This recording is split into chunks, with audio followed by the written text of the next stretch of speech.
vient de se passer au lac Tanganyika surprend tout le monde.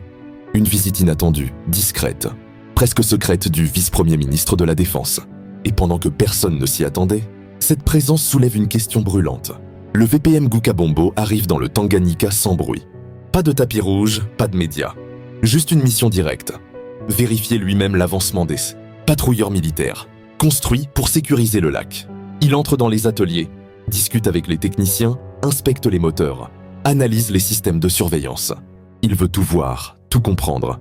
2 jours plus tard, il embarque sur un patrouilleur, traverse le lac et teste l'engin dans des conditions réelles. Vitesse, stabilité, réaction en cas d'attaque. Rien n'est laissé au hasard, cache un message clair. La RDC se prépare. Parce que la menace n'est plus loin, elle avance. Pendant que ces tests ont lieu au sud, une autre réalité frappe l'est comme un éclair. Uvira tombe. Une ville stratégique, un cœur administratif, un passage vital vers le Burundi. Perdu en quelques heures, les FARDC et leurs alliés burundais se retirent précipitamment, laissant le champ libre à l'AFC M23. Pas de longue bataille, pas de résistance majeure, juste un choc brutal, inattendu, qui change l'équilibre de toute la région. Les rebelles entrent dans la ville, revendiquent une libération des communautés Tutsi. Mais sur le terrain, la réalité est différente. Les rues se vident. Les familles courent, parfois pieds nus, vers la frontière.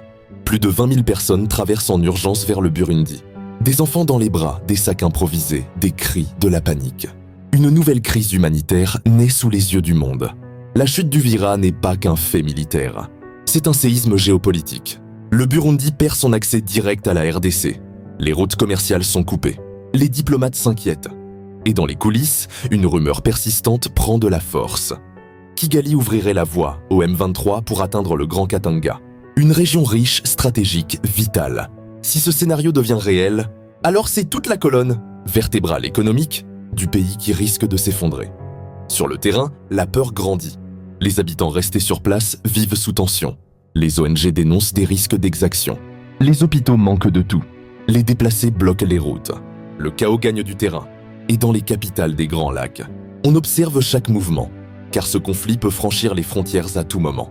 C'est dans ce contexte brûlant que la visite du VPM au lac Tanganyika prend un tout autre sens. Ce n'est plus une simple inspection technique, c'est un signal.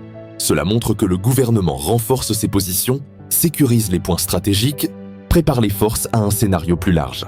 Le lac Tanganyika n'est pas un décor. C'est une ligne de défense essentielle.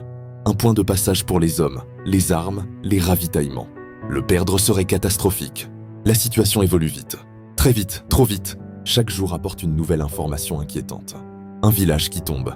Un convoi humanitaire bloqué. Une frontière sous pression. Une déclaration ambiguë d'un pays voisin. C'est comme si toute la région retenait son souffle en attendant la suite. Et pendant que la tension monte, le peuple congolais, lui regarde, écoute, espère. Espère que la diplomatie agisse. Espère que les alliances militaires tiennent. Espère que les villes restantes résistent. Espère que la paix ne soit pas encore repoussée. Ce qui se joue aujourd'hui au Sud Kivu n'est pas une simple bataille. C'est un tournant. Un moment qui peut redéfinir le destin de toute une région.